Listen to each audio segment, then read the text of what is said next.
ইতিমধ্যে অসম চৰকাৰে অপ্ৰদেশিকীকৃত বিদ্যালয়সমূহ কোনোদিনাই প্ৰদেশিকীকৃত কৰাৰ যি সিদ্ধান্ত গ্ৰহণ কৰিছে, লগতে গণিত আৰু বিজ্ঞান ইংৰাজী ভাষাত তেওঁলোকে যি পাঠদান কৰাৰ যি সিদ্ধান্ত গ্ৰহণ কৰিছে, আমি এই সিদ্ধান্তসমূহ বাতিল কৰিবলৈ আজি আমি মৰিগাঁও জিলা ছাত্ৰ মুক্তি সংগ্ৰাম সমিতিয়ে এক মৰিগাঁও জিলাৰ শতাধিক ছাত্ৰ মুক্তিৰ কৰ্মীক লৈ আমি এক মানৱ শৃংখল কাৰ্যসূচী লৈছোঁ।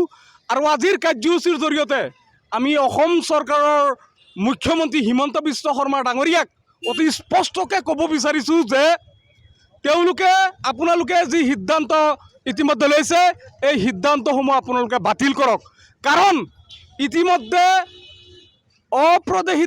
প্ৰদেশীকৃত বিদ্যালয়সমূহত প্ৰায় 23,000 কৰ্মচাৰী আছে আৰু এই 23,000 কৰ্মচাৰীৰ লগত 1 লাখ ছাত্ৰ ছাত্ৰীৰ জীৱন জড়িত হৈ আছে।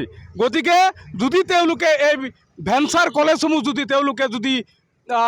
গ্ৰাণ্ট নকৰে, প্ৰভিন্সিয়েলাইজ নকৰে, তেনেহ'লে নিশ্চয় এই 23,000 কৰ্মচাৰীৰ জীৱন অন্ধকাৰ হৈ যাব, লগতে এই 1 লাখ ছাত্ৰ ছাত্ৰীৰ জীৱনো অন্ধকাৰ হৈ যাব। গতিকে আমি দাবী উত্থাপন কৰিছোঁ, অতি শীঘ্ৰে এই সিদ্ধান্তসমূহ বাতিল কৰিব লাগে। আমি ইংৰাজী ভাষাৰ বিৰোধী নহয়, কিন্তু মাতৃভাষাক বিতৰণ কৰি আমি এইটো কেতিয়াও মানি নলওঁ।